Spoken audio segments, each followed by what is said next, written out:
Welcome back, everyone. Today we're going deep on The Story of Civilization Mhm. by Will Durant. Oh, yeah. This one's a classic. It is, and it's dense. Even just these excerpts you sent me. I mean, wow, the amount of ground Durant covers is just incredible. Absolute. Decades of research spanning from ancient Sumeria to modern times. It's really kind of like he's giving us this roadmap for understanding humanity. Yeah, I mean, it's not just dates and kings and battles, right? Right. He's looking for those deeper patterns, the things that make civilizations rise and fall, and maybe even come back again. Yeah, that's what I found so fascinating about the excerpts you picked. I mean, this idea that history repeats itself. It's not just some cliche, right? Yeah, not at all. There are these cycles of civilizations having their moment, and then things shift, and sometimes not for the better. And he uses Rome as like a cautionary tale, right? Yes, that's what I wanted to talk about. This superpower, this incredible society with their laws and engineering and art, and then it all kind of falls apart. Yeah, and he doesn't shy away from the less glamorous side of it either, right? Right. Like the Roman obsession with military expansion. Eventually, it stretches them too thin. And then you have bread and circuses, keeping the masses entertained to distract from the real problems. Yeah, instead of dealing with inequality and corruption, it's like they just kept the populace happy with free grain and gladiatorial combat. Right. Distract, distract, distract. And for a while it worked. But those underlying problems, they don't just go away. No, they fester, they grow, and eventually they contribute to the empire's decline. So it's like the seeds of their own downfall are sown from within. Exactly. I just wonder if we're seeing any echoes of that today, right? I mean, bread and circuses in the digital age. Think about it. Oh, totally. The constant news cycle, celebrity obsession, like social media, it's all engineered to grab our attention, keep us distracted. It's a little unsettling when you put it that way. It is, but Durant's point isn't to make us feel doomed, like we're just going to repeat all the same mistakes. It's about recognizing the patterns so we can make more informed choices. And that's where he brings in this idea of human agency, which, to be honest, I found a little hard to grasp. Yeah, it can be kind of abstract. It is. So can you break that down a bit? What did he actually mean by human agency? Basically, he's saying we're not just passengers on this historical roller coaster. Our choices matter both individually and collectively. Okay, so it's not just these grand historical forces sweeping us along. No, we have some say in the matter, right? Our actions can influence the direction of things. So that's how it connects back to learning from history. Exactly. If we can recognize those patterns of decline, those mistakes that past societies have made, maybe we can avoid repeating them ourselves. It's like having a cheat sheet for the game of civilization, but the stakes are a lot higher in real life. That's one way to put it. But it's not just about winning or losing. It's about understanding what makes a society flourish, what helps it last, and what ultimately leads to its downfall. And that knowledge gives us the power to make more conscious choices about the kind of future we want to create. Exactly. Powerful stuff. And speaking of creating a better future, I'm curious about what Durant had to say about leadership. Yeah, he puts a lot of emphasis on the importance of wise and ethical leaders. So what were some of his key insights on that? Well, he says effective leadership isn't just about power or charisma. Oh, It's about wisdom, integrity, a genuine commitment to serving the common good. it makes you think about the kind of leaders we have today and the qualities we should be looking for. Yeah, are we asking the right questions? Are we holding them accountable? Because he was really concerned about the tendency for power to corrupt. Absolutely. He believed that a healthy society needs vigilant citizens who are actively involved in holding their leaders to a higher standard. So it's not just about voting every few years, it's about being engaged in the process all the time. Right, and recognizing that leadership isn't just something that happens at the top. Mm. We can embody it in our own lives, in our communities, in our workplaces. I like that this conversation's already making me rethink my own role in all this. It's easy to feel overwhelmed by the scale of the problems, but Durant's saying we all have a part to play. We do. Yeah. And, one thing I was really struck by in the excerpts you picked was how he connected leadership to culture. Oh, yeah. So what did he have to say about the role of art and creativity in a thriving society? He actually saw a strong correlation between periods of great cultural and artistic flourishing and periods of progress in a society. Interesting. He saw art, music, literature, philosophy. These were all vital signs of a healthy civilization. I love that. It's not just about economic indicators or military might. It's about those things that make life worth living. Yeah. that inspire us, Yeah. challenge us, connect us to something bigger. Exactly. And he goes even further, suggesting that by studying history and understanding these patterns, we can potentially learn from those past mistakes and make better choices in the present. So what are some of the specific mistakes that Durant highlights? What can we learn from those past failures? Oh, well, there are a lot, actually. But one that comes to mind is the rise of nationalism and isolationism. It's happening in different parts of the world. Yeah. And it seems like it often comes from fear of the unfamiliar rejection of new ideas, diverse perspectives. Right, like we're retreating into our own little bubbles. Exactly. And that makes it really hard to adapt to a rapidly changing world. Is that something Durant saw as a contributing factor to the decline of some civilizations? Absolutely. He argued that being willing to engage with different cultures and ideas, it's crucial for a society to stay healthy and vibrant. Okay. When societies become insular, when they shut themselves off, they risk becoming stagnant.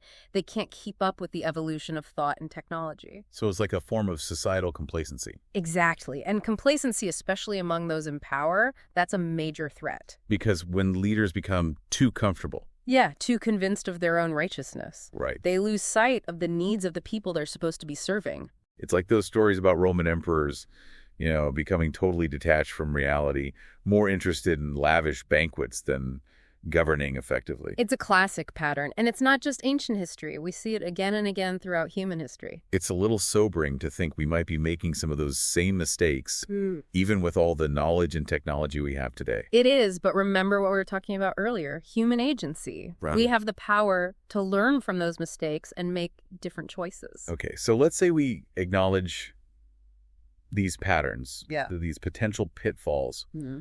What can we actually do about it? I mean, it's easy to feel like we're just tiny cogs in this giant machine of history. Well, Durant was a big believer in the power of education. Okay. And not just in the traditional sense. He saw it as a lifelong process of learning and questioning, expanding our understanding of the world. So it's not just about memorizing facts and figures. No, it's about developing critical thinking skills, being able to analyze information, form your own opinions, and being open to new ideas, even those that challenge your existing beliefs. Which can be hard. It can be, but Durant believed in the importance of intellectual humility. Always be willing to question your assumptions, consider different perspectives. I like that, especially today when it feels like everyone's just retreating into their own echo chambers. Exactly. But true progress requires dialogue, debate. Yeah. A willingness to engage with those who hold different views. This is starting to feel like a call to action. Yeah. So are there specific steps we can take based on Durant's work to make a positive impact? Absolutely. He was a strong advocate for active citizenship. It's our responsibility to engage in thoughtful discourse, advocate for policies that promote justice and equality, support institutions that value education and critical thinking. So it's more than just complaining on social media or feeling helpless. It's about actually getting involved. Right. And it's not just about grand gestures either. Durant believed that even small acts of kindness, compassion, integrity can have a ripple effect. Okay. They can contribute to a more positive and just society. That's encouraging. Yeah. It reminds me of that quote by Margaret Mead. Never doubt that a small group of thoughtful, committed citizens can change the world. Indeed, it is the only thing that ever has. I love that quote. And it aligns perfectly with Durant's message. We don't have to wait for someone. So it's not enough to just focus on one area in isolation. Yeah. We need a more holistic approach. Precisely. And that's one of the challenges, isn't it? Finding that balance between individual freedom and social responsibility, between tradition and innovation, between material progress and spiritual values. It's a bit overwhelming when you put it that way. It is, but I guess that's the point, right? This isn't easy stuff. Building a better future requires effort, critical thinking, and a willingness to grapple with complex issues. Absolutely. And it requires us to step outside of our comfort zones, challenge our assumptions, and engage in meaningful dialogue with those who hold different perspectives. It's interesting throughout this conversation, I've been thinking about how Durant might view the challenges we're facing today. Climate change, political polarization, economic inequality, the rise of artificial intelligence. Would he see these as entirely new problems or just variations on themes that have played out throughout history? I think he would argue that while the specific challenges may be different, the underlying human dynamics are remarkably consistent throughout history. We still grapple with the same fundamental questions. how to balance individual freedom with the common good, how to manage resources sustainably, how to resolve conflicts peacefully, how to ensure that technological advancements serve humanity rather than harming it. So we can look to the past for guidance, not for specific solutions, but for a deeper understanding of human nature and the patterns that repeat themselves. Exactly. It's about recognizing those recurring themes, understanding the underlying causes, and applying that knowledge to contemporary problems. I feel like we're starting to get a glimpse into the mind of Will Durant, the way he saw the world, and the insights he offers us. As we've been talking, one passage from the excerpts you shared has really stuck with me.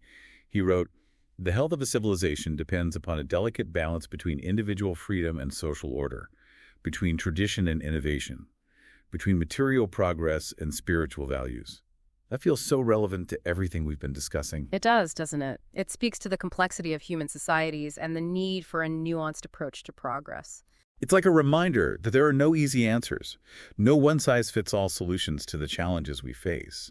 It's about finding that delicate balance between competing forces and striving to create a society that is both dynamic and sustainable. It's a reminder that progress isn't linear. It's a constant process of adaptation, innovation, and as you said, finding that balance. And it highlights the importance of considering multiple perspectives, embracing complexity, and engaging in thoughtful dialogue to navigate these challenges effectively. So it's not about clinging to rigid ideologies, but about embracing nuance and seeking solutions that address the needs of all members of society. Precisely, and that's a message that resonates deeply in today's world, where polarization and division often overshadow the search for common ground. It's a call for unity, for understanding, and for a willingness to work together to build a better future. And it's a reminder that we're all in this together, our destinies are intertwined, and the choices we make today will have a profound impact on the world we leave behind for future generations. It's a lot to think about. I feel like we've only just scratched the surface of Durant's work, but this has been an incredible starting point. It has been a fascinating exploration, and I think it highlights the enduring relevance of history, the power of ideas, and the importance of engaging in thoughtful reflection on the human condition. I'm already looking forward to diving back into Durant's work. There's so much to learn from his insights and his perspective. But for now, let's move on to wrap things up.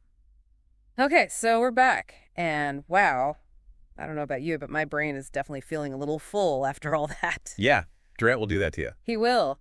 It's been quite a journey through the story of civilization. So much to unpack, even in just these excerpts. Absolutely, and it's not always the easiest read. It's not, but that's what makes these deep dives so rewarding, right? Totally. You uncover these amazing insights that can really shift your perspective. Exactly. And with Durant, those insights are everywhere. We've talked about the rise and fall of civilizations, the role of leadership and culture, the power of education, and that constant theme of learning from history. Did any of those themes particularly resonate with you? I mean, they all did in a way, but if I had to pick one that really stuck with me, it's Durant's emphasis on human agency. It's so easy to feel like we're just swept along by the tide of history. Right. But he reminds us that we have the power to make choices, to shape our own destinies, to influence the course of events. It's a powerful idea. It's both challenging and hopeful. I agree. That's what makes studying history so much more than just memorizing facts and dates. It's about understanding those forces that shape our world and recognizing that we have a role to play in shaping the future. And it's about taking responsibility for that role. Durant believed we're not just passive observers of history, but active participants. Right. The choices we make today, no matter how small they might seem, can have ripple effects that extend far beyond our own lifetimes. It's like we're each holding a thread in this vast tapestry of human history, and how we choose to weave it determines the patterns that emerge. I love that analogy. It really highlights how interconnected our actions are and the impact we have on each other and on future generations. So as we wrap up this deep dive, Yeah. what's the one key takeaway you would want to leave our listener with? What's that nugget of wisdom from Durant that they can apply to their own lives? I think the most important message is that history is alive. It's not just a collection of dusty facts and dates. It's a living narrative that offers these profound insights into what it means to be human. And by studying history, we can gain a deeper understanding of ourselves, the societies we live in, and the challenges we face. Okay. And most importantly, maybe we can learn from the mistakes of the past so we can work towards a more equitable, a more enlightened future. Beautifully said. It's a reminder that we're all part of this ongoing story. We can't control everything that happens, but we can choose how we respond, how we learn, how we contribute to shaping a better world. Absolutely. And that message feels more relevant than ever today, with all the complexity and rapid change we're facing in the world. It does. We need that historical perspective, that long view, to help us navigate the challenges and opportunities that lie ahead. Exactly. Well, this has been such an enriching conversation. Thank you so much for sharing your insights. I feel like we've only just scratched the surface of Durant's work, but it's given us a lot to think about. It has, for me too, it's a reminder that the journey of learning never really ends. It doesn't. There's always more to discover, more to understand, and more to apply to our own lives. So on that note, I want to thank you for joining us on this deep dive into the story of civilization. I hope you found it as thought-provoking as we did. And remember, history isn't just about the past, it's about the future we're creating together. So keep exploring, keep learning, and keep making those choices that shape the world around you. Until next time, keep diving deep.